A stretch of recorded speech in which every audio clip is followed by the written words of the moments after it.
ধ্বংস হোক আবু লাহাবের হস্তদ্বয়, যা সে কামাই করেছে তাও ধ্বংস হয়ে যাক, ধ্বংস হয়ে যাক, সে নিজে এবং তার বউ সহ ধ্বংস হয়ে যাক। আল্লাহ পাক কি পরিমাণ রাগ করলে পরে তার বউয়ের নামটা এখানে নিয়েছেন। আবু লাহাব রাসূলকে কষ্ট দিয়েছে, তার বউটাও কষ্ট দিয়েছে। আজকের যুগেও যারা নবীর সুন্নতকে যারা না মানবে, নবীর আদর্শকে লালন না করে যারা নবীর বিরুদ্ধে যারা অবস্থান নেবে, তাদের অবস্থানটা আবু লাহাবের মতোই হবে, উতবা সাইবার মতোই হবে, আবু জেহেলদের মতোই হবে। আবু জেহেল শুধুমাত্র একটা কারণে তার আজকে গোটা পৃথিবীতে কলঙ্কিত একটা নাম। আবু জেহেল মারা গেছে ১৫০০ বছর আগে, সেই সময় সে আবু জেহেল ছিল মক্কার সিটি মেয়র। ইসলামকে না মানার জন্য এই হিরো হয়ে গেছে জিরো। আজকে তার জায়গায় গড়ে উঠেছে আন্তর্জাতিক পায়খানা। আন্তর্জাতিক কি পায়খানা? আন্তর্জাতিক ইন্টারন্যাশনাল টয়লেট। ফার্স্ট আমি হজে যাই হলো ২০০৯ সালে। তো ২০০৯ সালে আমি যখন হজে যাই, ওই সময় এক পাকিস্তানি, আমি ওই টয়লেটটা আবার হারামের সাথী বলা চলে। আমি আবু জেহেলের ওই বাড়িতে যে টয়লেটটা করা হয়েছে সেই টয়লেটে ঢুকছে, আমার মানে প্রয়োজনে আমি ঢুকেছি। ঢুকিয়ে দেখি এক পাকিস্তানি কাবলি পড়ে, পাঞ্জাবি পায়জামা পরে, অনেক লম্বা টল ফিগারের মানুষ, সে শুধু মোহরা দিচ্ছে, দৌড়াদৌড়ি করতেছে ওই টয়লেটের মধ্যে, লম্বা একটা জায়গায় দৌড়াদৌড়ি করতেছে। বললাম যে আপনি এরকম করতেছেন কেন, এখানে কি হয়েছে আপনার? বলতেছে ভাইজান আমি তো কালকেই চলে যাব, তো আসলাম একটু সাইজ করার জন্য। তো বললাম কি সাইজ মানে কি, এখানে কি? কামার আসতেছে না এখনো, নিম্নচাপ এখনো ভালো মতো আসে নাই। তুমি একটু ভালো করে একটু পাইচারি করতেছে, নড়াচড়া করতে, যেন আবু জেহেলকে ভালো করে কিছু দিয়ে যেতে পারে। সম্মানিত ভাইয়েরা, রাসূলের সুন্নাহকে না মানার কারণে, রাসূলকে যারা কলঙ্কিত করেছে, সুন্নাতকে যারা কলঙ্কিত করেছে, এদের জন্য শিক্ষা আছে হলো আবু জেহেল থেকে, ঠিক কিনা বলেন? আবু লাহাব এরা যা করেছে নবীর সুন্নাহর বিরুদ্ধে করার কারণে তাদের অবস্থাটা এরকম হয়েছে। সম্মানিত ভাইয়েরা, চেষ্টা তো কম করেনি, কিন্তু হকের বিজয় দিয়েছেন তিনি আমার কে? হকের বিজয় দিয়েছেন তিনি আমার কে? আল্লাহ হকের বিজয় দিয়েছেন। কারণ হক টিকে থাকবে, বাতিল টিকবে না। আল্লাহ রাব্বুল আলামিন বলেন ওয়াকুল জাআল হক ওয়া যাহাকাল বাতিল ইন্নাল বাতিলা কানা যাহুকা। সত্যই টিকে যাবে, মিথ্যা কখনো টিকতে পারে না। মিথ্যা সাময়িকের জন্য বিজয় হতে পারে। যারা রাসূলের সুন্নাতকে, রাসূলের পদ্ধতিকে যারা যোগে যোগে কলঙ্কিত করতে চেয়েছে, তাদের অবস্থা বড় শোচনীয় হয়েছে। ফিরআউনরা টিকতে পারে নাই, নমরুদরা টিকতে পারে নাই। নবীজিদের সম্মানকে নষ্ট করার জন্য হাজারো চেষ্টা করেছে, কিন্তু শেষ পর্যন্ত বেইজ্জত হয়ে তারাই মরেছে। ছোট্ট একটা ইতিহাস মনে পড়লো, যেটা দেখেন আমাদের দেশের সঙ্গে মিলে যাবে। এই ফিরআউন মূসা আলাইহিস সালামকে নাস্তানাবুদ করার জন্য হাজারো চেষ্টা করেছে, কিন্তু পারে নাই। মূসা আলাইহিস সালামের চরিত্র নষ্ট করার, তার চরিত্রে সমাজের ভিতরে মানুষের মাঝে কলঙ্কিত করার জন্য, চরিত্রে যখন কালিমা লেপন করতে চাইল, হঠাৎ করে একটা কল্পিত কাহিনী রচনা করে বলে ফেললো ফেরাউন। একদিন হঠাৎ করে বলে ফেললো, জাতীয়ভাবে গোটা দেশবাসীকে জানায় দিল, তোমরা কি জানো মূসা কেমন করে আল্লাহর নবী হয়? মূসার তো সমস্যা, মূসার কি সমস্যা? হঠাৎ করে ফেরাউন কল্পিত নাটক তৈরি করে বলে ফেললো, একজন নবী তেমনটা হতে পারে না, কি সমস্যা বলো? মূসার এক শিরা বেরাম। এই এলাকায় কি বলে এটা? এক শিরা বলে নাকি? এক শিরা, বুঝতেছেন কি আপনারা? অর্থাৎ এটা এমন একটা রোগ, অর্থাৎ যেটা একটা ছোট একটা বড়, এই জাতীয় রোগী কিন্তু এখনো আছে, আছে না নাই? আচ্ছা, এটা একটা রোগ। কিন্তু তো যখন এই কথা বলে ফেললো যে মূসা কেমন করে আল্লাহর নবী হয়, তার তো এক শিরা ব্যারাম আছে, এক শিরা অসুখ আছে, সে কেমন করে আল্লাহর নবী হয়? এই কথা যখন আল্লাহর পয়গম্বর মূসার কানে যখন চলে গেছে, বলেন তো এই নবী কি নরম নবী না গরম নবী? বলেন তো মেজাজ কি নিম্নমুখী না ঊর্ধ্বমুখী, খুব চরম একদম হাই ক্লাসের মেজাজি মানুষ মুসা আলাইহিস সালাতু ওয়াস সালাম। ওনার কানে যখন এই নিউজটা চলে গেছে, তিনি এখন আল্লাহকে বলছেন, আল্লাহ শোনো, আমার তো সবকিছুই ঠিক আছে, আমার তো অস্ত্রপাতি কোনো সমস্যা নেই, কিন্তু ফেরাউন আমার উপরে তার রাষ্ট্রীয় মিডিয়া দিয়া গোটা দেশবাসীর সামনে আমাকে এরকম একটা মিথ্যা তোকমা লাগায় দিল। আল্লাহ তুমি কি করবা, তাড়াতাড়ি ফয়সালা দিয়ে দাও। এই জাতীয় কথা বলার সঙ্গে সঙ্গেই আল্লাহ বলছেন, মুসা তুমি চিন্তা করো না, তোমাকে যারা বেইজ্জত করতে চেয়েছে আমি তাদেরকে বেইজ্জত করে ছাড়বো। যেরকম আল্লাহু আকবার। এখান থেকে একটা শিক্ষা আমাদের নিতে হবে, নবীর সুন্নতকে যারা কলঙ্কিত করবে তাদেরকে আল্লাহ পাক নিজে উলঙ্গ করে দিবেন, ঠিক কিনা? আমার দেশের আলেম ওলামাদেরকে এই দীর্ঘ 16 বছর অনেক বেইজ্জত করার চেষ্টা করা হয়েছে। আব্দুল খালেক মন্ডল সাহেবের নামে ধর্ষণের মামলা দেওয়া হয়েছে, জানেন আপনারা? জানেন না? আপনারা জানেন না? বাড়ি পোড়ানোর মামলা দেওয়া হয়েছে। আল্লামা সাইদির মতো মানুষকে খুনের মামলা দেওয়া হয়েছে। আজকে তার ফলাফল কে দিয়েছেন? আসতে বলবেন না, কে দিয়েছেন? আল্লাহ দিয়েছেন। শুধু প্রেক্ষাপটগুলোকে আমি নিয়ে আসতেছি একটু মিলায় দেওয়ার জন্য। এই সালমান এফ রহমান শেয়ার বাজার, হলমার্ক, ব্যাংক হরিলুট, এই দেশের জাতীয় সম্পদগুলো হরিলুটের মূল হোতা হলো এই সালমান এফ রহমান। কত মানুষকে পথের ফকির বানিয়ে ছেড়েছে, কিন্তু তার সুরত দেখে মনে হয় জিব্রাইল ফেল। মাথা থেকে পা পর্যন্ত দেখলে মনে হয় কোথাও কোনো কালো নাই। মাথার চুল সাদা, দাড়ি সাদা, জামা সাদা, পায়জামা সাদা, জুতা সাদা, ঘড়ি সাদা, সব সাদা। যখন সে রাস্তায় হাঁটে মানুষটাও সাদা, আল্লাহ সুন্দর সুরত দিয়ে পাঠাইছে। রাস্তায় যখন হাঁটে মনে হয় কেবলই জিব্রাইল আকাশ থেকে নাজিল হয়েছে। সম্মানিত ভাইয়েরা, শেষ পর্যন্ত পালানোর চেষ্টা করেছে, পারে নাই। কোস্টগার্ড তাকে ধরে ফেলে, আইনমন্ত্রীকে ধরে ফেলে, বলে আইনমন্ত্রী স্যার আমি আপনাকে চিনছি, চলেন থানায় চলেন। আইনমন্ত্রী বলে তুমি আমাকে তো চিনছো, ওই যে আরেকজন আছে ওরেও নিয়ে আসো। আমি কি একা যাবো নাকি? চিন্তা করেন, ইমানদারদের চিন্তা কি জানেন? আমি একা কষ্ট পেতে চাই, আমার আরেক ভাই কষ্টে না পড়ুক, ঠিক কিনা? যা হবে আমার উপর দিয়ে হয়ে যাক, আমার ভাইটা বেঁচে যাক। ইয়ার মুখের যুদ্ধে এক সাহাবী তৃষ্ণার জন্য ছটফট করতেছে, পানি দাও পানি দাও। পানি নিয়ে হাজির হয়ে গেছে সেবক। আরেকজন বলছে আমার পানি দরকার, আরেকজন বলছে আমার পানি দরকার। নিজের পানি তিনি ছেড়ে দিলেন, ছেড়ে দিয়ে বলছেন ও সেবক পানির গ্লাসটা নিয়ে দ্বিতীয় ভাইজানের কাছে চলে যাও, সে আমার চেয়ে বেশি তৃষ্ণার্ত। দ্বিতীয় জন বলে তৃতীয় জনের কাছে চলে যাও, তৃতীয় জন বলে চতুর্থ জনের কাছে চলে যাও, চতুর্থ জন বলে পঞ্চম জনের কাছে চলে যাও, পঞ্চম জন বলে ষষ্ঠ জনের কাছে চলে যাও। ষষ্ঠ জন এবার বলে ফেললো ভাই রে আমার চাইতে প্রথম জনের কাছে চলে যাও, সে বেশি তৃষ্ণার্ত।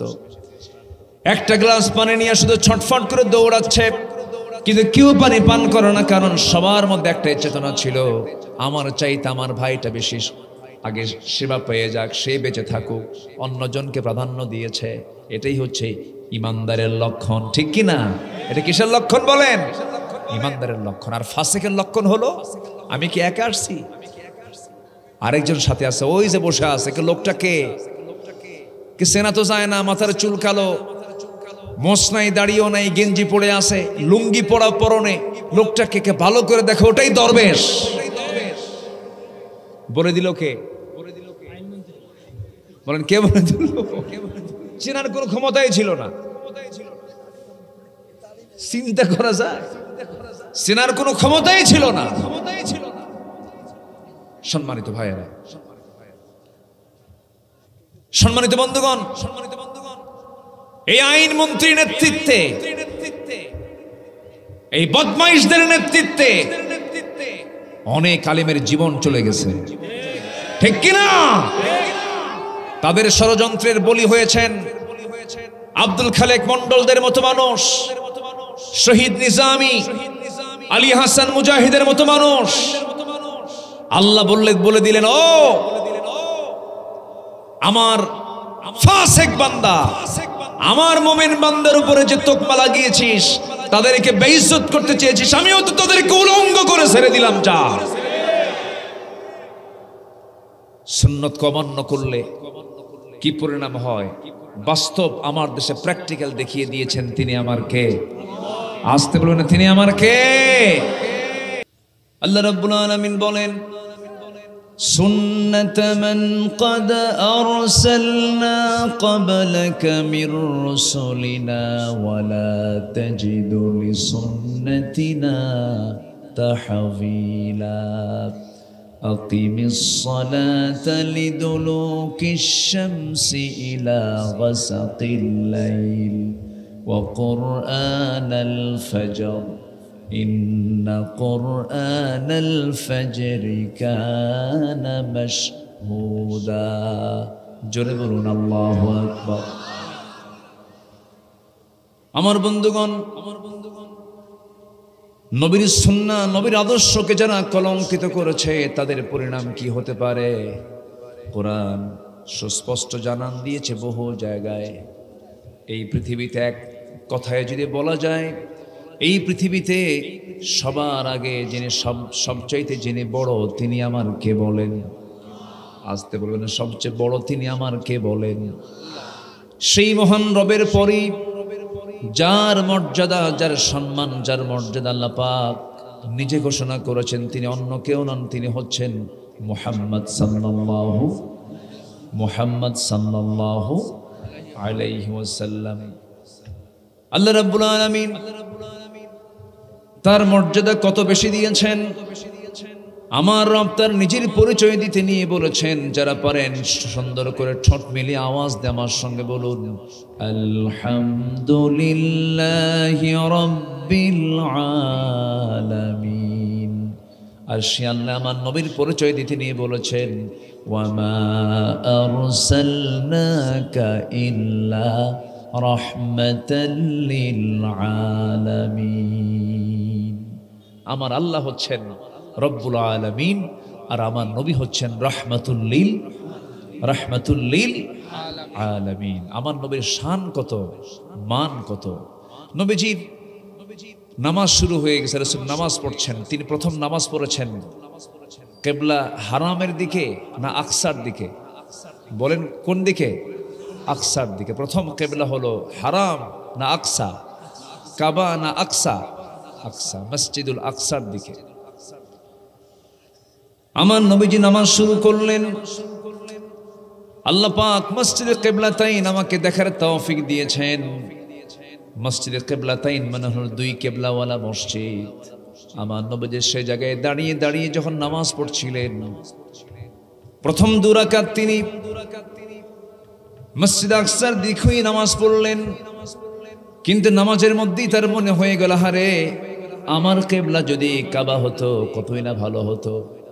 আল্লাহ বলছেন, আমার হাবিব, আমি তো বুঝতেছি আপনার মনের খবরটা কি। আপনি নামাজ পড়ছেন আকসার দিকে, আপনার মন পড়ে আছে হারামের দিকে, কাবার দিকে। আর দেরি নয়, বাকি দুই রাকাত নামাজটা আপনি কাবার দিকে আদায় করে নেন। ফাওয়াল্লি ওয়াজহাকা শাতরাল মসজিদিল হারাম। জোরে বলুন আল্লাহু আকবার।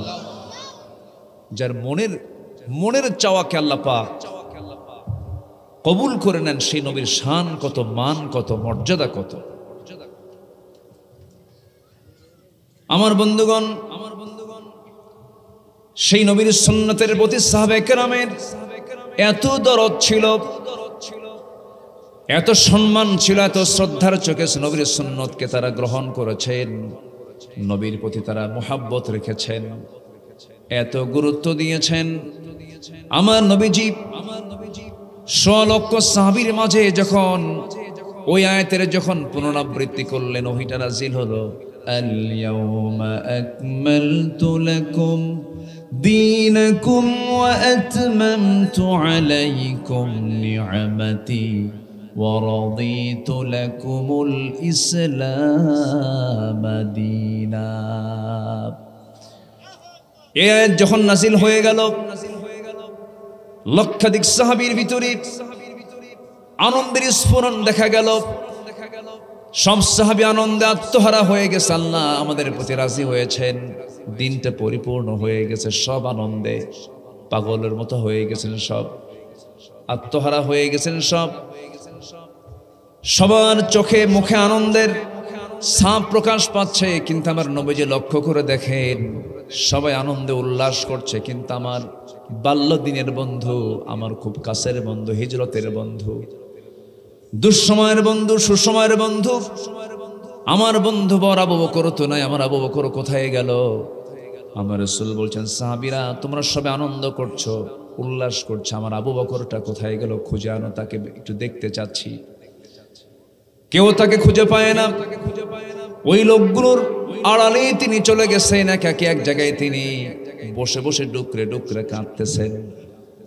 সবাই মিলে বলল, আবু বকর, রাসূল তোমাকে ডাকতেছেন, তুমি কেন কান্নাকাটি করো? আজকে এমন একটা আয়াত নাযিল হয়ে গেছে। এই আয়াত নাযিলের পরে তো কান্নার কোনো প্রশ্নই আসে না। আমাদের প্রতি আল্লাহ সন্তুষ্ট হয়েছেন, দিনটা পরিপূর্ণ হয়ে গেছে। ওয়া আকমামতু আলাইকুম নি'মাতি ওয়া রাদিতু লাকুমুল ইসলাম দীনা। আপনি কেন মন খারাপ করে বসে আছেন? কি হয়েছে? আপনার চোখে পানি কেন? সঙ্গে সঙ্গে সাইয়্যিদিনা আবু বকর সিদ্দিক রাদিয়াল্লাহু তাআলা আনহু চোখের পানি ফেলতে ফেলতে বলছেন, ভাইরা, হয়তো তোমরা আনন্দ উল্লাস করছো, তোমাদের আনন্দ হয়েছে, ভালো কথা, আল্লাহ রাজি হয়েছেন, এটাও ভালো কথা, কিন্তু দিন তো পরিপূর্ণ হয়ে গেছে, দিনের পরিপূর্ণতা চলে এসেছে। আমার বিশ্বাস আমার রাসূল আর পৃথিবীর বুকে বেশি দিন বাঁচবেন না। রাসূল দুনিয়া থেকে বিদায় নেবেন। নবীজির বিদায় আমি রাসূল চোখের সামনে কত দেখেছি। আমি রাসূল কি কত মোহাব্বত করেছি, কত রাত কাটিয়েছি, কত দিন কাটিয়েছি, কিন্তু রাসূল শূন্য দুনিয়ার বুকে আবু বকর থাকবে কেমনে, এই চিন্তায় আমি চোখের পানি ফেলতেছি। দেখেন, একই আয়াত সব সাহাবী বুঝলো একরকম, এই সাহাবী বুঝলেন আরেক রকম বুঝলেন। আয়াতের ব্যাখ্যা সবাই কিন্তু একরকম বোঝে না। কিন্তু এখানে যে বিষয়টা আমি বলতে চাচ্ছিলাম, নবীর প্রতি শ্রদ্ধাবোধ থাকলে, নবীর প্রতি সম্মান যদি থাকে, সেই তো সুন্নতকে মানতে পারে। নবীর প্রতি শ্রদ্ধা সম্মান না থাকা পর্যন্ত ওই ব্যক্তির মধ্যে কোনোদিন নবীর সুন্নাতকে সে কখনো মানতে পারে না। আগে সম্মান শ্রদ্ধা বোধ থাকলে তো সুন্নতকে মানা যায়। সম্মান শ্রদ্ধা না থাকলে কি সুন্নতকে মানা যায় নাকি? মানা যায় না। রাসূলের কোন সুন্নতকে তারা মেনেছিল? বিগত 16 বছর কোন সুন্নত কি তারা ফলো করেনি? 96 থেকে 2001-এ এই বিগত সরকার তারা আরেকবার ক্ষমতায় এসেছিল। ওই সময় তারা কুকুরের মাথায় টুপি লাগিয়েছিল, কুকুরের মাথায়। অনেক রেকর্ড এদের। এরা ফেরাউনকে হার মানায় দিছে। ফেরাউন ক্ষমতাকে পাকাপোক্ত করার জন্য 40,000 শিশুকে হত্যা করেছিল। তাও 1600 বছর হায়াত পেয়েছিল ফেরাউন। আর বিগত 16 বছরে নিজের ক্ষমতাকে পাকাপোক্ত করার জন্য তারা 60,000 মানুষকে খুন করেছে, গুম করেছে, হত্যা করেছে। সাতক্ষীরার এই সীমান্তবর্তী অঞ্চল থেকে সুস্পষ্ট ভাষায় জানান দিতে চাই যে সাতক্ষীরার মানুষ সবচাইতে বেশি জুলুমের শিকার ছিল 16 বছর। ঘুমাতে পারেনি। একজন জনপ্রিয় জনপ্রতিনিধি, হাজার হাজার আলেমের উস্তাজুল আসাতিজা, একজন নির্বাচিত জনপ্রিয় এমপি আব্দুল খালেক মন্ডল রাহিমাহুল্লাহ, তার বাড়িটা এখন ইতিহাসের সাক্ষী হয়ে আছে।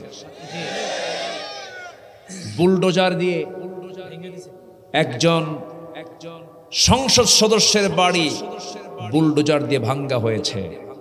সময়ের ব্যবধানে যিনি ভেঙ্গেছেন অন্যের বাড়ি, আজ ভেঙ্গে পড়েছে তার বাড়ি, ঠিক কিনা? সময়ের ব্যবধান। অতএব জুলুম করলে অবশ্যই তার ফলাফল আছে না নাই? আসতে বলবেন না, আছে না নাই? আচ্ছা, এটা ভেঙ্গেছে প্রশাসন আর ওটা ভেঙ্গেছে জনগণ, কি ঠিক কিনা বলেন? এটা ভেঙ্গেছে কে? প্রশাসন। আর ওটা ভেঙ্গেছে জনগণ। এটা বুঝতে হবে। কিন্তু এর মধ্যে অনেক মেসেজ আছে। এর মধ্যে অনেক মেসেজ আছে না নাই? অনেক মেসেজ আছে। কষ্ট পাচ্ছেন মনে হয়?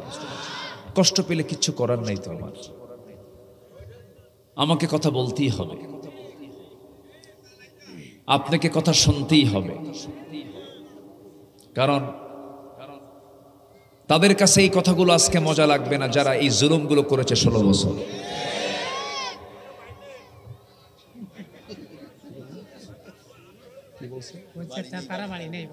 ও, তারা বাড়ি নেই। জি, এটা কিন্তু একজন মুরব্বী বলেছেন, এটা বয়স্ক মানুষ বলেছেন। কত পরিমাণ টেনশন আর জুলুম দেখলে পরে এই কথাটা মুখ থেকে বের হয়। যাই হোক, আল্লাহ আছেন না নাই বলেন তো? কিছু কিছু বুড়ো চাচা বলতো কি জানেন, এ না মরা পর্যন্ত উপায় নাই। বলছে কিনা? কে না মরা পর্যন্ত উপায় নাই। আল্লাহ বলল না, ওকে দেখায় ছাড়বো। কি দেখেন নাই? আল্লাহ দেখেন নাই? আল্লাহ দেখাইছেন কিনা? দেখাইছেন কিনা? আরো দেখতে হবে, আরো দেখতে হবে। জুলুম করলে তার মাফ নাই। জুলুমের সাথে আল্লাহর সম্পর্ক হতে পারে না। আল্লাহর সঙ্গে সম্পর্ক করার এক নম্বর শর্তই হলো জুলুম ছাড়া সম্পর্ক করতে হবে, শিরিক ছাড়া সম্পর্ক করতে হবে, বেদাত ছাড়া সম্পর্ক করতে হবে, ফুসুকি ছাড়া সম্পর্ক করতে হবে। এগুলো সাথে নিয়ে আল্লাহর সঙ্গে সম্পর্ক হয় না। তাহাজ্জুদ পড়ে লাভ নাই, হাতে তসবিহ নিয়ে লাভ নাই।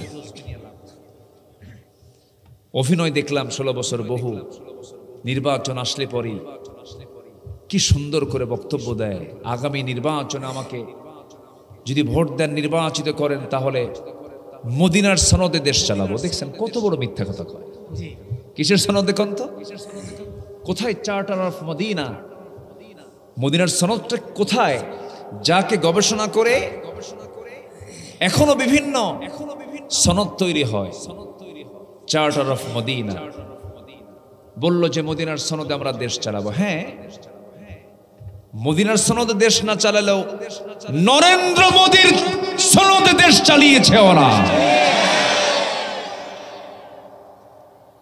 Prescription of Delhi, prescription of Delhi.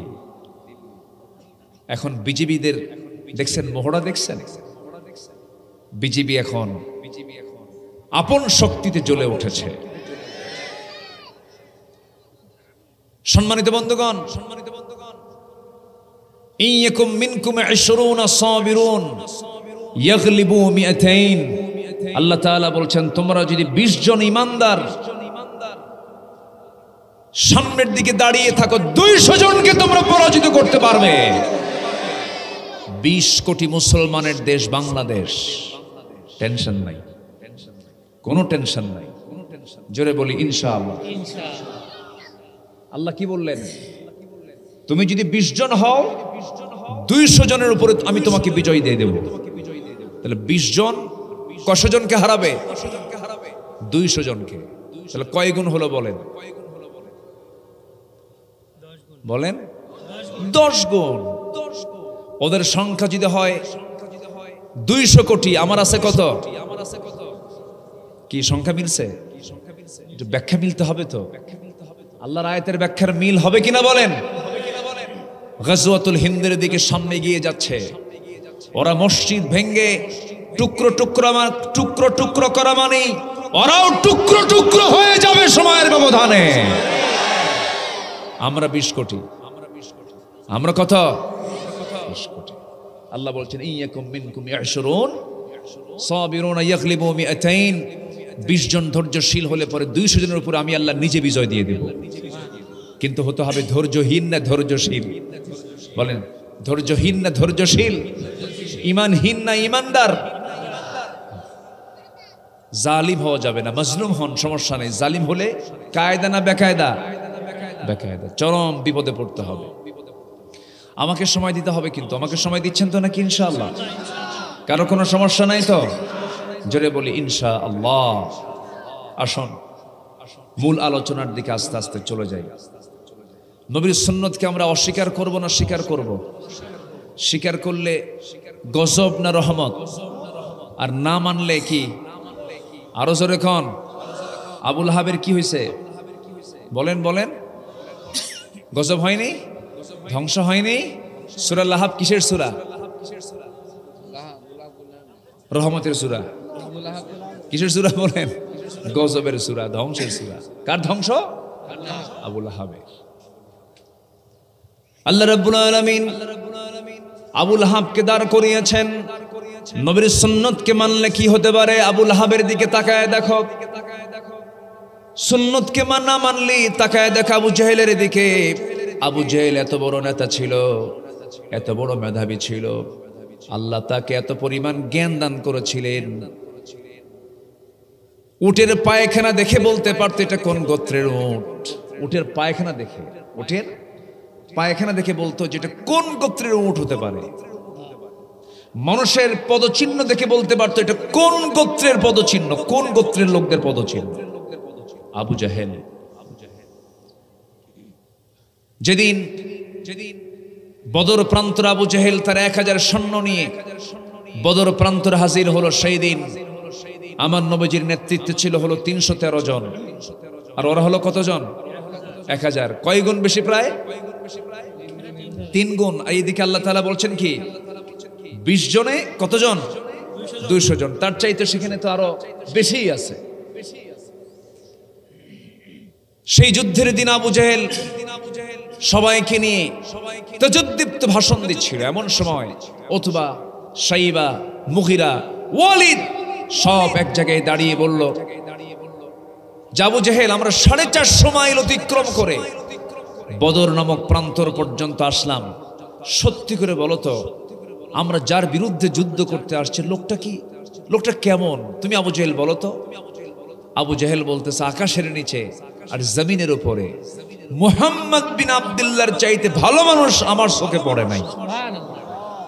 এটা কে কয়? আস্তে কে কয়? কে বলে? কে বলে? যুদ্ধ করতে আসলাম কেন আমরা?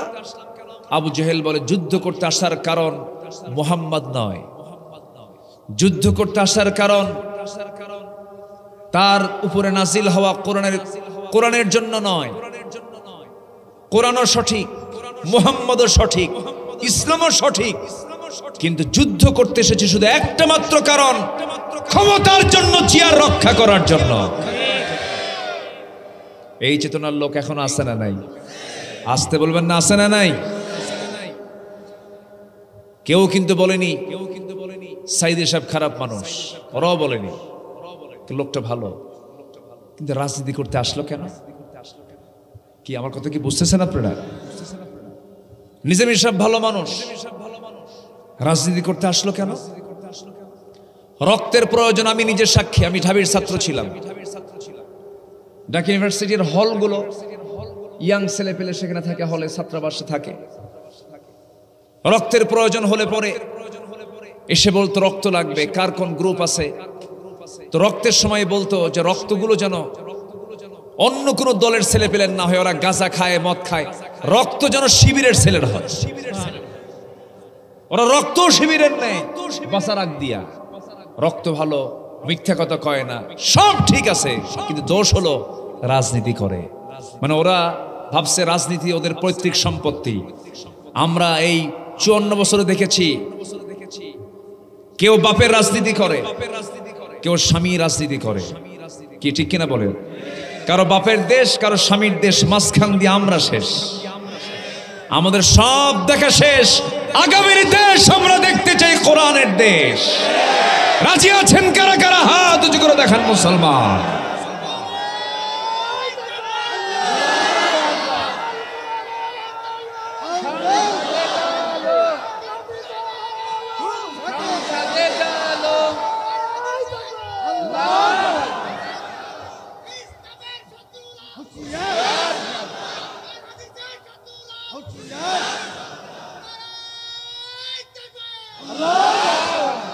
আল্লাহ কবুল করুন, জোরে বলি আমিন। কষ্ট পাচ্ছেন মনে হয়? আলোচনা চালাই সারা রাত, জানাজা সহ। এত কথা বলা যাবে তাই? আপনাদের ভাষাগুলো অনেক মিষ্টি, খুব সুন্দর ভাষা, আপনারা কথা বলেন, এত মজা পাই। আপনাদের এলাকার যদি বলা হয় যে এলাকার সবচেয়ে কোন জিনিসটা ভালো, আমি বলি এদের কথা ভালো, বলি আলহামদুলিল্লাহ। কি ভালো? কথা। অনেক সুন্দর মিষ্টি ভাষায় কথা বলে। ভাত খেয়ে যাবেন বলো, ঠিক আছে না? আছে কি না? হুজুর ভাত খেয়ে যাবেন বলো, বলে কি না?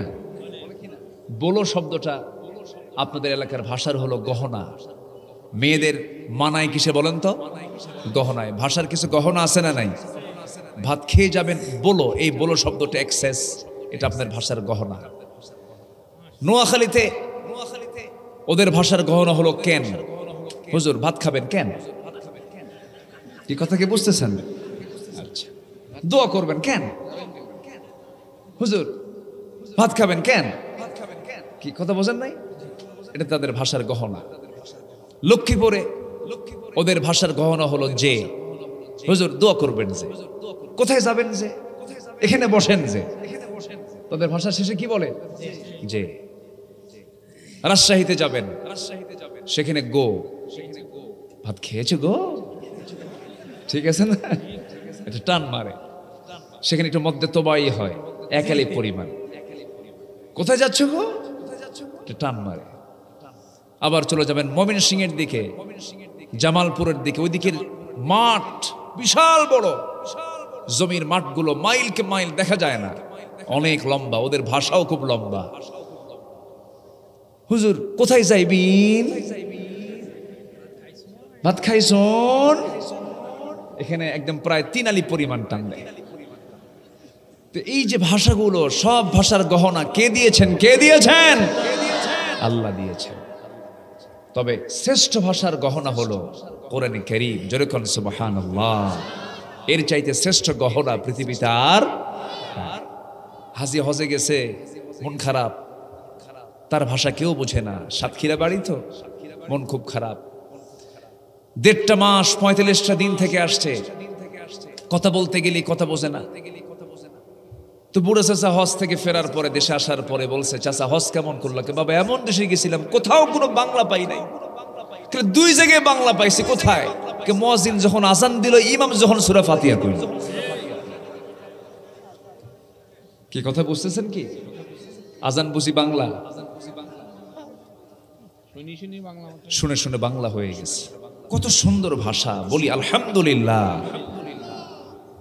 কোরআন তো নিজেই ওয়াজ করে দেয়, আমাদের ওয়াজে আসা লাগতো না যদি ওয়াজগুলো আমরা সবাই বুঝতাম। আমি যে আয়াতগুলো তেলাওয়াত করেছি, তখন শুধু তেলাওয়াত হলেই যথেষ্ট ছিল। আমি যে শুরুতে তেলাওয়াত করেছি, এটাই আলোচনা। আল্লাহ তাআলা তার রাসূলকে ডাক দিচ্ছেন, ইয়া নবী না ইয়া আইয়ুহান নবী। আল্লাহু আকবার। এখানে যারা গ্রামার আলেম ওলামা আছেন, তারা বুঝে গেছেন আমি কি বুঝাতে চাচ্ছি। সকল নবীকে আল্লাহ রাব্বুল আলামিন সোজা নাম ধরে ডাক দিয়েছেন। সকল আম্বিয়া কেরামকে আল্লাহ রাব্বুল আলামিন নাম ধরে সম্বোধন করে ডাক দিয়েছেন। কিন্তু যে কোরআন নবীর উপরে নাজিল হলো, সেই কোরআনের বা থেকে শুরু করে ইয়াসিন পর্যন্ত আপনি সার্চ দিয়ে দেখবেন, একটা জায়গাও কোথাও পাবেন না ইয়া মুহাম্মদ বলে আল্লাহ তার রাসূলকে ডাক দিয়েছে। কি সম্মান আল্লাহ রাব্বুল আলামিন আমার নবীকে দান করেছেন। যেরকম ডাক দিয়েছেন আমাদের আব্বা জান আদমকে ডাক দিয়েছেন, ইয়া আদামুসকুন আনতা ওয়া যাওজুকাল জান্নাহ। ডাক দিয়েছেন ওয়া মা তিলকা বিয়ামিনিকা ইয়া মূসা ইয়া ইয়াহইয়া খুযিল কিতাবা বিকুওয়া ইয়া ইব্রাহিম। আল্লাহ রাব্বুল আলামিন সব নবীকে নাম ধরে ডাক দিলেন, হরফে নিদা প্রয়োগ করে ডাক দিলেন, কিন্তু আমার নবীকে ডাক দিচ্ছেন কি দেখেন, ইয়া আইয়ুহার রাসূল বাল্লিগ মা উনজিলা ইলাইক। আরেক জায়গায় ডাক দিচ্ছেন, ইয়া আইয়ুহাল মুসাম্মিল কুমিল লাইলা ইল্লা কালিলান নিসফাহু আও ইনকুস মিনহু কালিলান আও জিদ আলাইহি ওয়ারাত্তিলিল কুরআনা তারতিলা। জোরে বলুন আল্লাহু আকবার। আরেক জায়গায় ডাক দিচ্ছেন, ইয়া আইয়ুহাল মুদ্দাসসির কুম ফাআনযির ওয়া রাব্বাকা ফাকাব্বির ওয়া সিয়াবাকা ফাতাহহির ওয়ার রুজজা ফাহজুর। হে মুদ্দাসসির, বস্ত্রাচ্ছাদনকারী ব্যক্তি, হে মুজাম্মিল, কিন্তু আল্লাহ রাব্বুল আলামিন তাকে কোথাও মুহাম্মদ বলে ডাক দেন নাই। আল্লাহ তাআলা তার রাসূলকে এত সম্মান দান করেছেন, আল্লাহ নিজেই তার শানে বলছেন, যারা পারেন ঠোঁট মিলিয়ে বলেন, ইন্নাল্লাহা ওয়া মালাইকাতাহু ইউসাল্লুনা আলান নবী ইয়া আইয়ুহাল্লাযীনা আমানু সাল্লু আলাইহি ওয়া সাল্লিমু তাসলিমা। জোরে বলুন আল্লাহু আকবার। কি সম্মান, কি মর্যাদা সে রাসূলকে কে দিয়েছেন? আসতে বলবেন না, কে দিয়েছেন? নবীর সুন্নতকে মানলে সম্মান হবে, মর্যাদা বৃদ্ধি পাবে। আর নবীর সুন্নতকে যদি কেউ না মানে তার অবস্থা আবু লাহাব হবে। কি হবে বলেন? কি হবে? কি হবে? আবু লাহাব। আবু লাহাব কি নবীর? বলেন, আবু লাহাব নবীর আত্মীয়তার সম্পর্কে কি? পড়ে পাওয়া চাচা, পড়ে পাওয়া চাচা, গ্রাম্য চাচা, এমনি এমনি চাচা? কি চাচা বলেন? আপন। আমার দেশে একটা জাতীয় চাচা ছিল, জানেন না?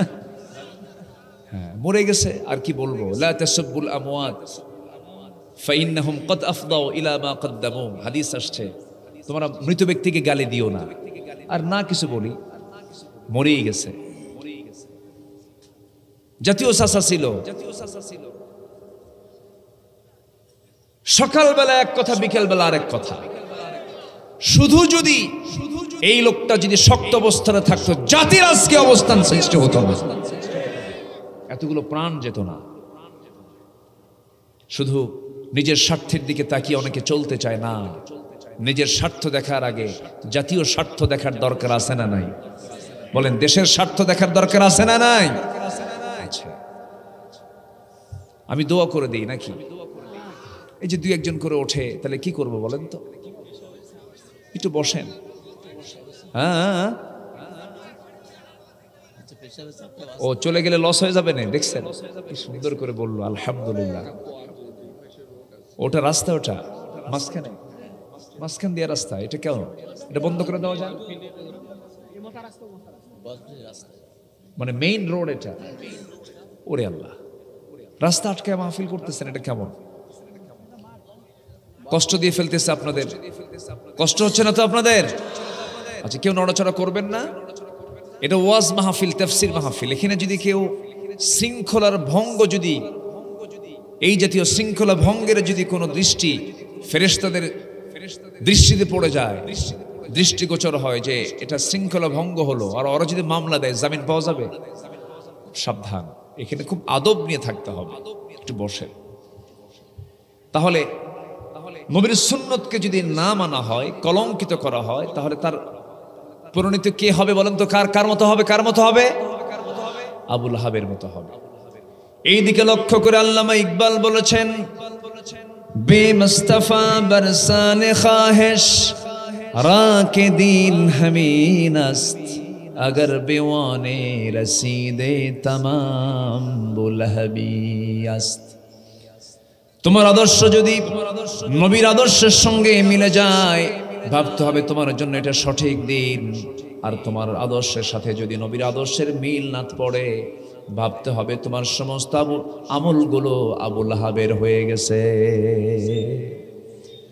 আবু লাহাব রাসূলকে কষ্ট দিয়েছে, আবু লাহাব রাসূলকে গালি দিয়েছে, আবু লাহাব নবীর সঙ্গে সম্পর্ক ছিন্ন করেছে। আল্লাহ রাব্বুল আলামিন সহ্য করতে পারেন নাই।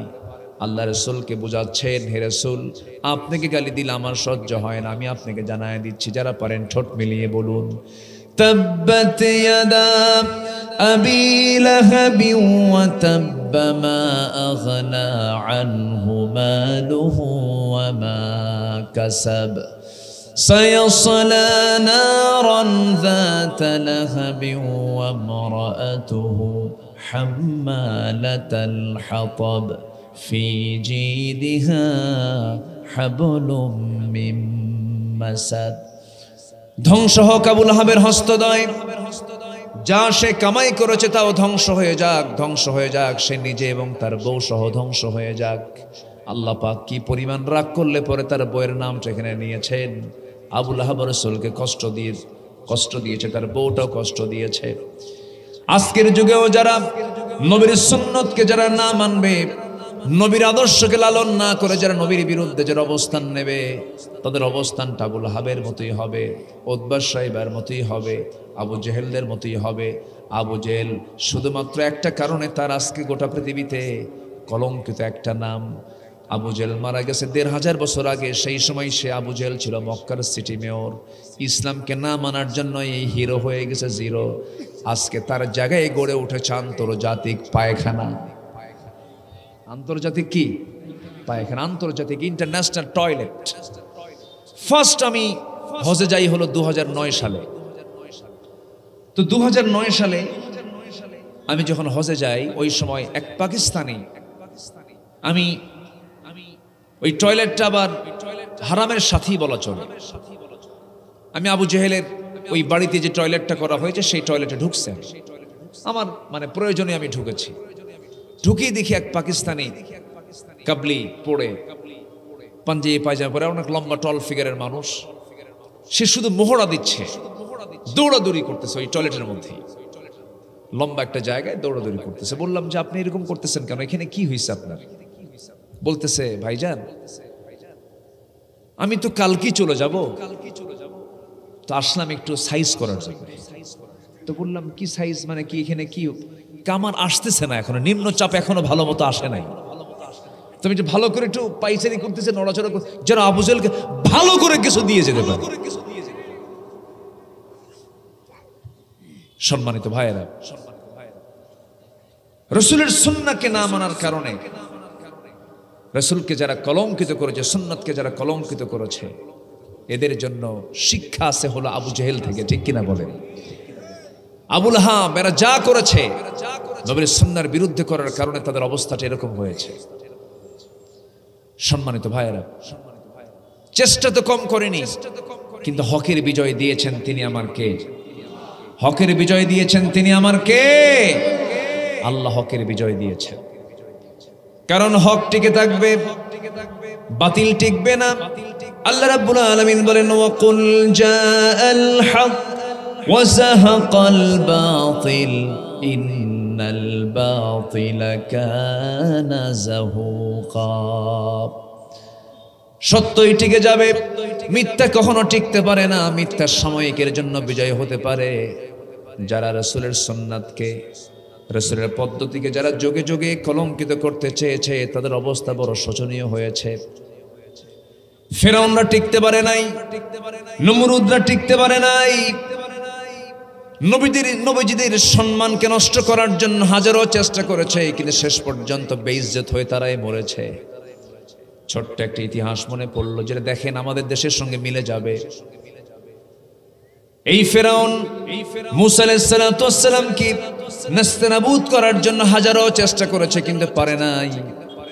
মূসা আলাইহিস সালামের চরিত্র নষ্ট করার, তার চরিত্রে সমাজের ভিতরে মানুষের মাঝে কলঙ্কিত করার জন্য, চরিত্রে যখন কালিমা লেপন করতে চাইল, হঠাৎ করে একটা কল্পিত কাহিনী রচনা করে বলে ফেললো ফেরাউন। একদিন হঠাৎ করে বলে ফেললো জাতীয়ভাবে, গোটা দেশবাসীকে জানায় দিল, তোমরা কি জানো মুসা কেমন করে আল্লাহর নবী হয়? মুসার তো সমস্যা, মুসার কি সমস্যা? হঠাৎ করে ফেরাউন কল্পিত নাটক তৈরি করে বলে ফেললো একজন নবী তেমনটা হতে পারে না, কি সমস্যা বলো? মুসার এক শিরা বেড়াম। এই এলাকায় কি বলে এটা? এক শিরা বলে নাকি?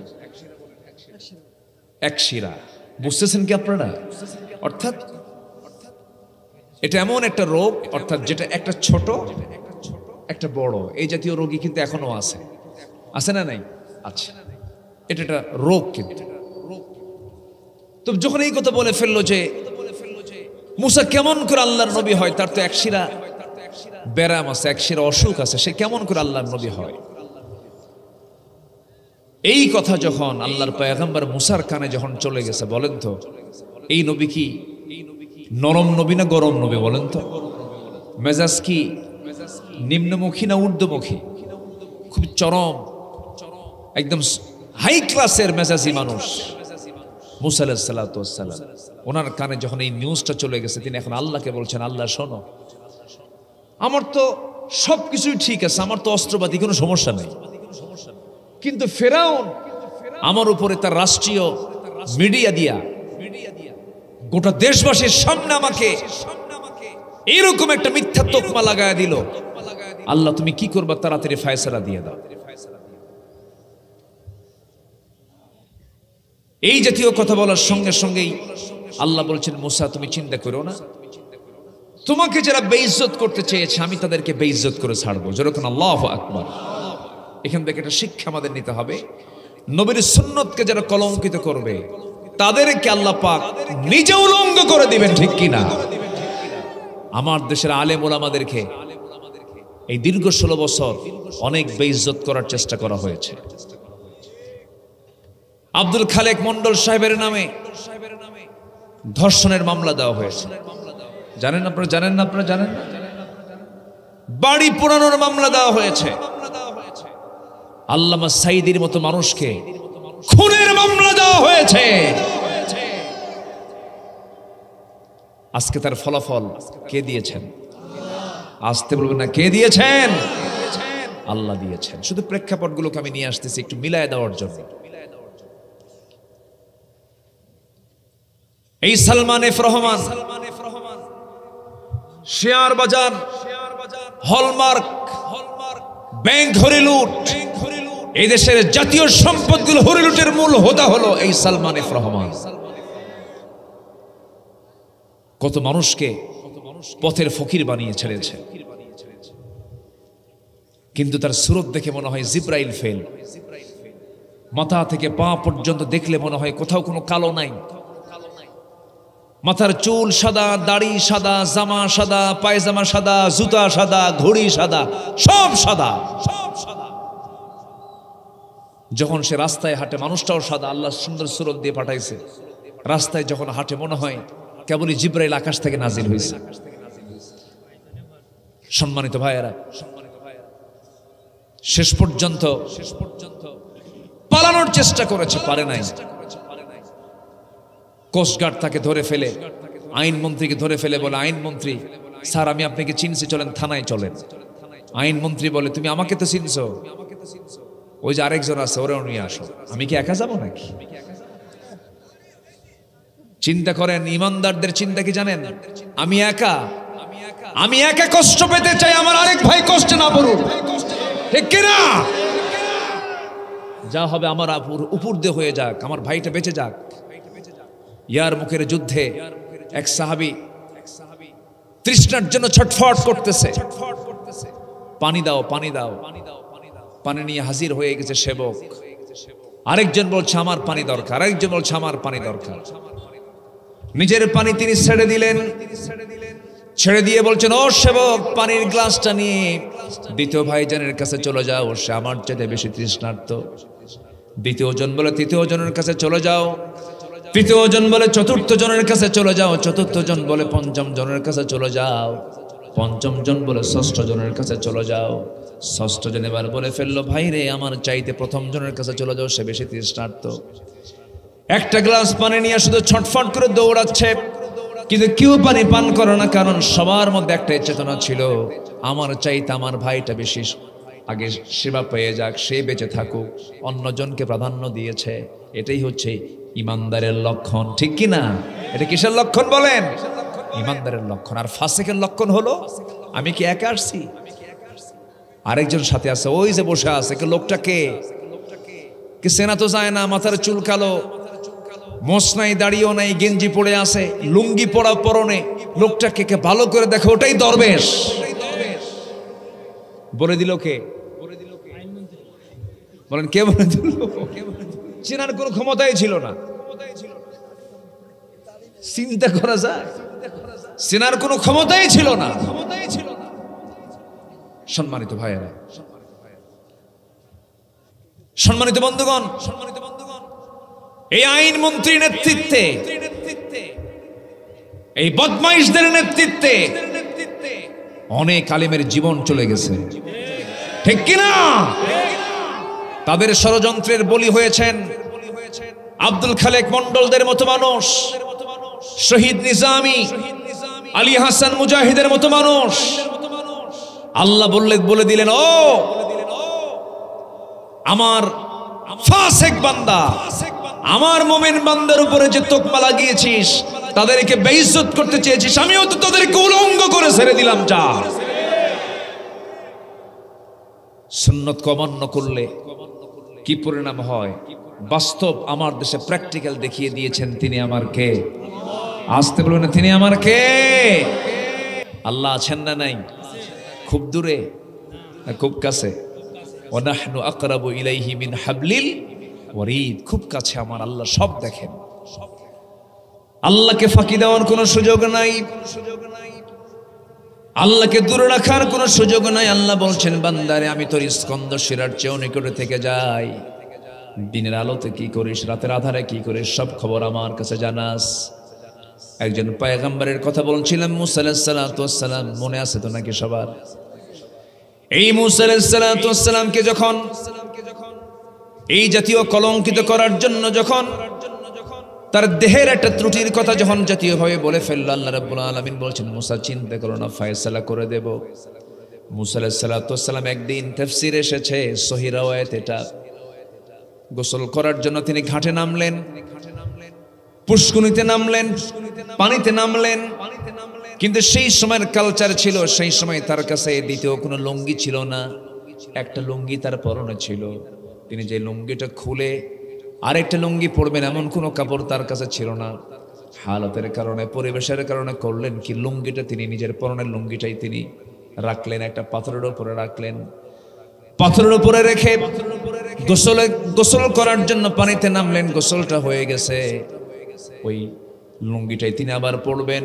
আস্তে করে পানি থেকে উঠে এসে লুঙ্গিটা তিনি পরনে পরে নেবেন। কিন্তু আল্লাহ রাব্বুল আলামিন এই টাইমের মধ্যে পাথরকে অর্ডার দিলেন, পাথর লুঙ্গি নিয়ে দৌড় মার, লুঙ্গি নিয়ে দৌড় মার। আমার ভাষা কি বুঝতেছেন আপনারা? লুঙ্গি নিয়ে দৌড় মার। বলেন তো, আমার সচরাচর পাথর কি নড়াচড়া করে? আস্তে, পাথর কি নড়াচড়া করে? মাটি কি নড়াচড়া করে? আমরা কি আস্তে কয়? মাটি না আমরা আস্তে কয়। আমরা কি বলেন? কে কইছে নড়াচড়া করে না? তাহলে এই মাটি যদি আল্লাহ পাক নড়াচড়া করাতে পারেন, সেই মাটির মালিক তিনি কি লোহাকে নড়াচড়া করতে পারেন না? পাথরকে নড়াচড়া পারেন না? আল্লাহ পাক পাথরকে অর্ডার দিলেন, পাথর এই মুহূর্তে তুই লুঙ্গি নিয়ে দৌড় মার। পাথর তো আল্লাহর অর্ডার নিয়েছে, লুঙ্গি নিয়ে পাথরটা যখন দৌড় মারা শুরু করে দিল, মুসা আলাইহিস সালাতু ওয়াস সালাম তিনি সম্পূর্ণ উলঙ্গ। আল্লাহ পাক তার সেন্স থেকে এটা আউট করে দিয়েছেন, তিনি যে উলঙ্গ হয়েছেন তার মনেই নাই। পিছে পিছে তিনিও দৌড়াচ্ছেন, ওইদিকে পাথরটাও লুঙ্গি নিয়ে দৌড়াচ্ছে, কিন্তু পাথরের সঙ্গে মুসা আলাইহিস সালাম পারতেছেন না। পাথর আরো জোরে দৌড়ায়, তিনিও দৌড়ান, হাতে একটা লাঠি আছে, বলতেছেন থাম, তোরে সাইজ করব। এইদিকে লাঠি, হাতের মধ্যে হাঁকাতে হাঁকাতে রওনা দিয়েছেন তিনি। ওইদিকে পাথরটা তার লুঙ্গিটা বহন করে দৌড় মারতে মারতে গিয়ে এমন জায়গায় গিয়ে থেমে গেল, সোজা চলে গেছে ফেরাউনের রাজপ্রাসাদে। ফেরাউন করেছে কি, সেই সময় সমস্ত মন্ত্রী পরিষদ বর্গদেরকে নিয়ে গুরুত্বপূর্ণ সেন্ট্রাল মিটিংয়ে বসে গেছে, সেন্ট্রাল একটা পরামর্শে বসে গেছে। সেই বৈঠকে বসে যখন সে কথা বলছিল, এই সময় ওই পাথরটা আল্লাহর পয়গম্বর মুসার লুঙ্গিটা সঙ্গে করে নিয়ে এই পর্যন্ত যখন চলে আসে, মুসাও তার পিছে পিছে আসেন। তার চিন্তা একটাই, লুঙ্গিটা তিনি কেমন করে হাতে তাড়াতাড়ি নেবেন, তিনি তার সতরটা ঢাকবেন। তিনি যখন কাছাকাছি চলে গেলেন, লুঙ্গিও হাতে দিয়েছেন, লুঙ্গি হাতে নিয়েছেন, কিন্তু এইদিকে তিনি যে উলঙ্গ সম্পূর্ণ। ফেরাউন তার সম্পূর্ণ দৃশ্যটা দেখে এবার বলল, এতদিন আমি যা কিছু বলেছি ভুল বলেছি। আল্লাহ বলছেন, ফেরাউন তুই আমার মুসাকে তুই কলঙ্কিত করতে চাইলি, আমি আমার মুসার সব কিছু খুল আমি তোকে দেখায় দিলাম, আমার মুসার সব কিছু ঠিক আছে, সব কিছু ঠিক আছে। আল্লাহ কি দেখায় দেন? আমার দেশে কি দেখায় দিয়েছেন? দেখায় দিয়েছেন কিনা বলেন? দেখায় দিয়েছেন। যে রাজাকার শব্দটা ছিল হলো ব্যান্ড শব্দ, এই শব্দ উচ্চারণ করলে আসামি মনে করা হতো, সেই রাজাকার শব্দ আমার সন্তানরা স্লোগান দিয়ে রাজপথ কাঁপিয়েছে, ঠিক কিনা? আমি কে, তুমি কে?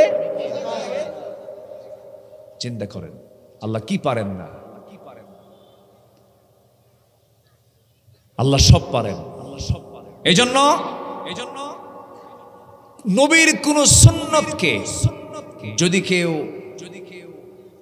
বেইজ্জত করতে চায়, নবীর সুন্নতকে যদি কেউ কলঙ্কিত করতে চায়, আমরাও তার বিরুদ্ধে সোচ্চার হয়ে দাঁড়িয়ে যাব। সবাই রাজি আছেন তো? আমার নবীজি রাষ্ট্রপতি ছিলেন, রাষ্ট্র চালিয়েছেন। আমার নবীজি ইমামতি করেছেন, তিনি মসজিদ চালিয়েছেন। আমার নবীজি বিচার করেছেন, তিনি আদালত চালিয়েছেন। রাসূল যেমন এক ব্যক্তি হয়ে রাষ্ট্র চালিয়েছেন, মসজিদ চালিয়েছেন, আদালত চালিয়েছেন, এমন নবীর মতো নেতৃত্ব আমরা বাংলার জমিনে কায়েম করতে চাই।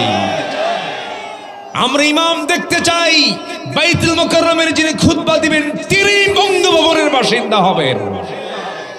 আমরা এমন ইমাম দেখতে চাই। রাজি আছেন না সবাই ইনশাআল্লাহ? 54 বছর এদেশের মসজিদে যারা বসেছিলেন, কেউ নামাজের মতো বিল, গুরুত্বপূর্ণ একটা বিল কেউ টানার সাহস পাননি। তারা আইন পাশ করেছেন হলো, কিসের আইন পাশ করেছেন? মদের আইন পাশ করেছেন। এই খুলনা ডিভিশনে মদের ফ্যাক্টরি আছে, কিন্তু জানেন আপনারা? এই খুলনা বিভাগে কিন্তু একটা মদের দোকান, কি বলে, মদের ফ্যাক্টরি আছে চুয়াডাঙ্গার দর্শনায়। যশোরে আছে নাকি? চুয়াডাঙ্গার দর্শনায় কেরু অ্যান্ড কোম্পানি, সেখানে মদ তৈরি হয়, সেই মদে বিনিয়োগ হয়। এই সাতক্ষীরায় কিন্তু মদের দোকান আছে, যশোরে কিন্তু মদের দোকান আছে। আমরা এমন একটি বাংলাদেশ গড়তে চাই, আগামীর বাংলাদেশ, যে দেশে কোনো মদের দোকান থাকবে না, জেনার লাইসেন্স থাকবে না, সুদের কারবার থাকবে না, নারীদের সম্মান প্রতিষ্ঠা হবে, দিন কায়েম হবে, নামাজের নেতৃত্ব গড়ে উঠবে। কারা কারা চান দুহাত উঁচু করে দেখেন মুসলমান? কেউ তো স্লোগান দেন না।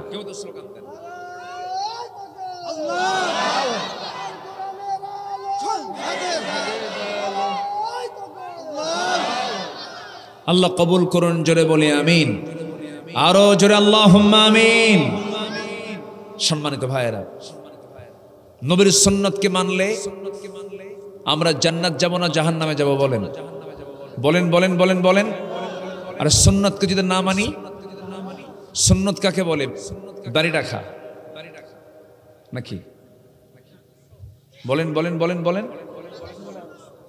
সুন্নত মানে হচ্ছে, আমরা অনেকে ভাবি সুন্নত মানে হলো মাথায় টুপি, মুখে দাড়ি, জুব্বা, চোখে সুরমা দেওয়া, মিষ্টি খাওয়া, মেসওয়াক করা, দুপুরে খাওয়া দাওয়ার পর একটু ঘুম পাড়া, এটাকে অনেকে সুন্নত মনে করেন। সুন্নত শুধু এগুলো না। হ্যাঁ, আমার নবীজির ব্যবহারিক সুন্নত, এটা অবশ্যই এটা আমরা মানব, কিন্তু নবীজির মেসওয়াক করার সুন্নত আর উহুদের ময়দানে দান্দান মোবারক শহীদ হওয়ার সুন্নত একরকম, এক সমান নয়।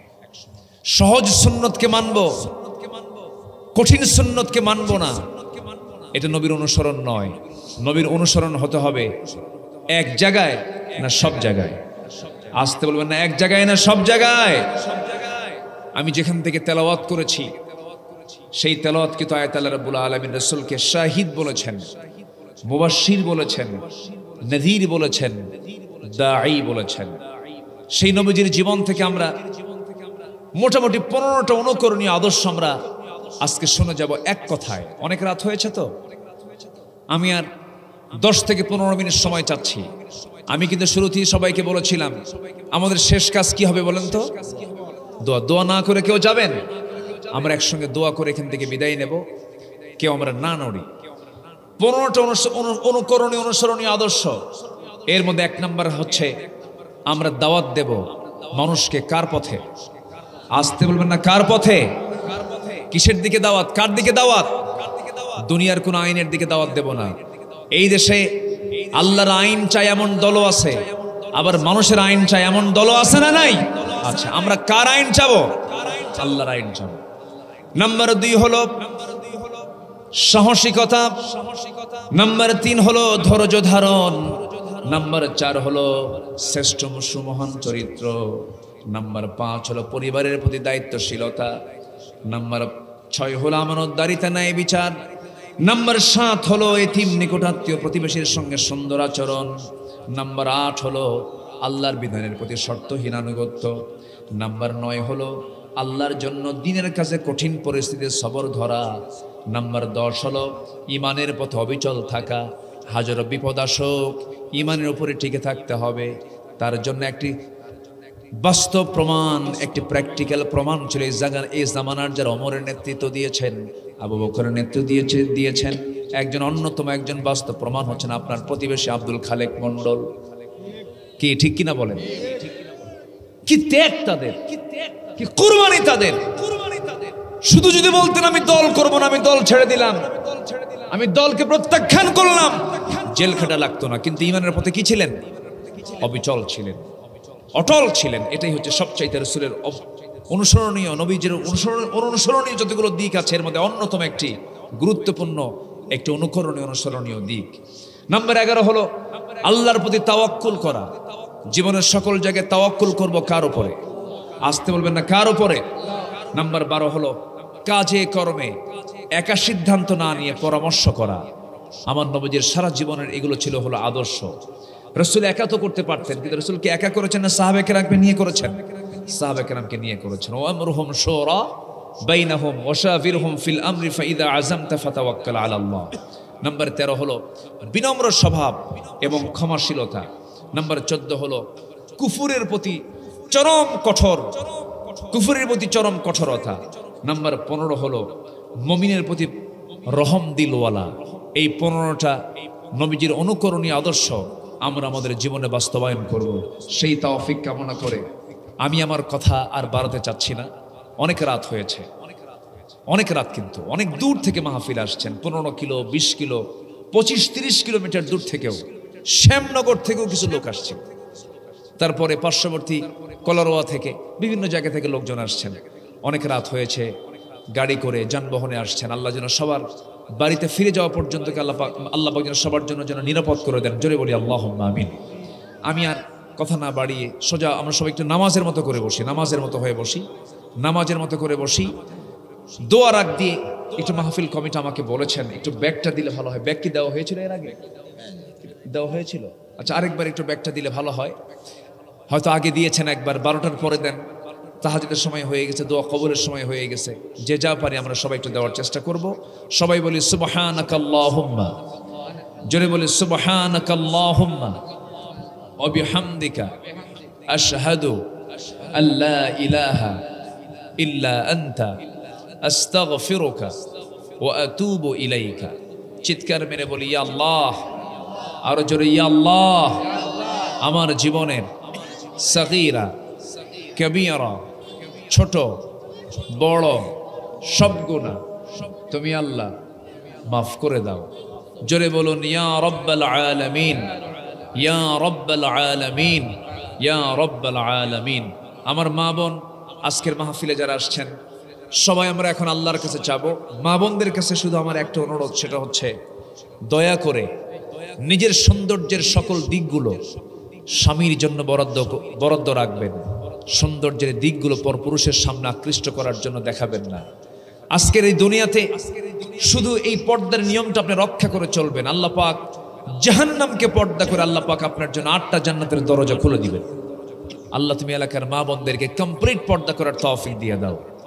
নিজের আপন খালাতো ভাই, মামাতো ভাই, ফুফাতো ভাই, দুলা ভাই, এই সমস্ত ব্যক্তিদের কাছ থেকে অবশ্যই তাদের দৃষ্টি থেকে আল্লাহ পাক সম্পূর্ণ পর্দা করার তৌফিক আল্লাহ পাক এলাকার মা বোনদেরকে তৌফিক দান করুন। এটা তো দিল থেকে মোহাব্বত হলেই তো এই জাতীয় প্রশ্নটা আসে। আমি যেটা বলতে চাচ্ছি, আমি আমার প্রশ্ন শুনেছেন তো সবাই, যে আজকে আমার অবস্থানটাই এইভাবে কেমন হলো। আমি আমার সন্তানকে আপনার মতো বানাতে চাই। এক কথায় আমার তো সে এলেম নাই, যোগ্যতাও নাই, তারা যা ভাবতেছেন আমি নগণ্য গোলাম। তবে আমি ছোট্টবেলায় আমি কোরআনটা শিখেছি হলো আমার মার কাছ থেকে। আমার মার কাছ থেকে আমি সহি তেলাওয়াতটা শিখেছি। আমার কাছে মাঝে মাঝে মনে হয় আমার তেলাওয়াতের চাইতে আমার মার তেলাওয়াতটা আরো সুন্দর, এখনো সুন্দর। তাহলে একজন মাকে কি হতে হবে? তাহলে একজন সবার আগে সন্তান ভালো হওয়ার আগে ভালো হতে হবে কাকে? মাকে। মাকে ভালো হতে হবে।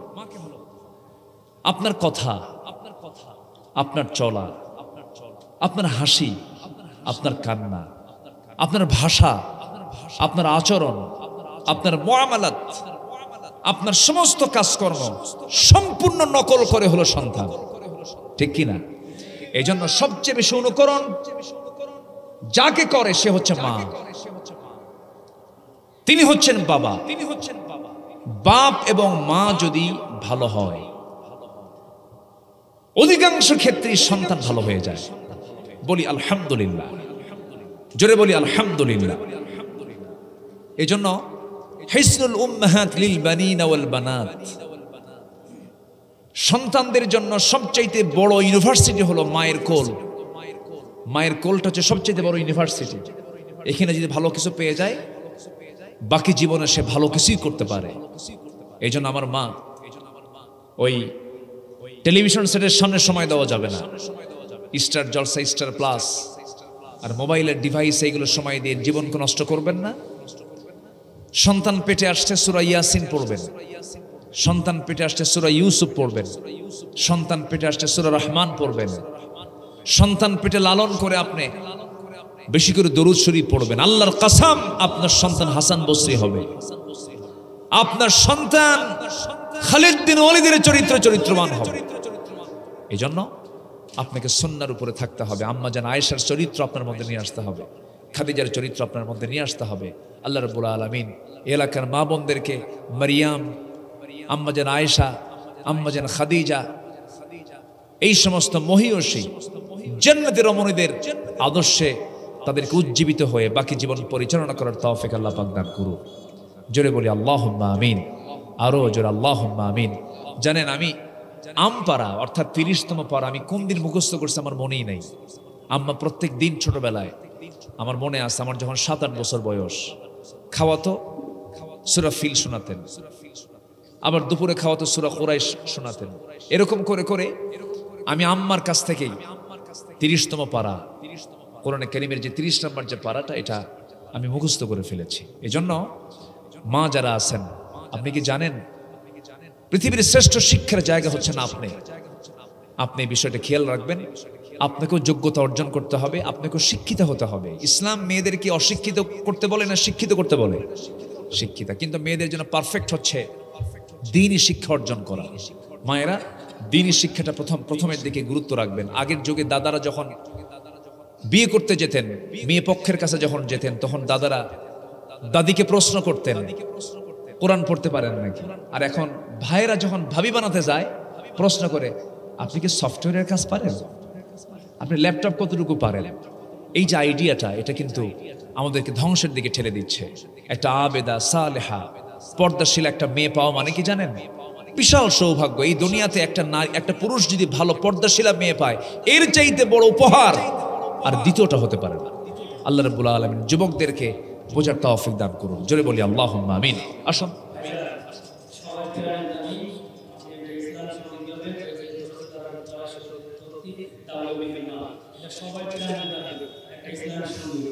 শুনবেন? আচ্ছা, দেখা যাক প্রাণের দাবি যদি হয় তাহলে তো মেরে ফেলা যাবে। জি, নির্দিষ্ট করে। ঠিক আছে, মানে নির্দিষ্ট একটা গজল বলতে বলতেছে যে ঠিক আছে। ধৈর্য ধারণ করার শক্তি দাও গো মেহেরবান আমায়, দাও গো মেহেরবান। জোরে বলি আমিন। ধৈর্য ধারণ করার শক্তি দাও গো মেহেরবান আমায়, দাও গো মেহেরবান। বুকের ভেতর ব্যথার নদী বইছে অবিরাম, বইছে বইছে অবিরাম। আধার আমার আলো দিয়ে কানাই কানাই দাও ভরিয়ে, আধার আমার আলো দিয়ে কানাই কানাই দাও ভরিয়ে।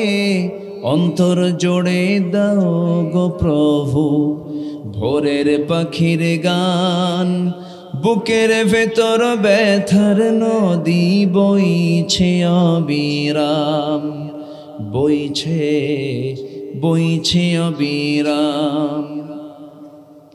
ফাগুন কেড়ে নেয়া চতুর আষাঢ় করে দাও, গাছে গাছালির শীতল ছায়ায় জীবন ভরে দাও আমার, জীবন ভরে দাও। আমার ধুধু মরুর দেশে দাও গো জোয়ার ভাটার শেষে, আমার ধুধু মরুর দেশে দাও গো জোয়ার ভাটার শেষে। পারাবারের বাউরি বাতাস আমায় করো দান, বুকের ভেতর ব্যথার নদী বইছে অবিরাম, বইছে বইছে অবিরাম। ধৈর্য ধারণ করার শক্তি দাও গো মেহেরবান আমায়, দাও গো মেহেরবান।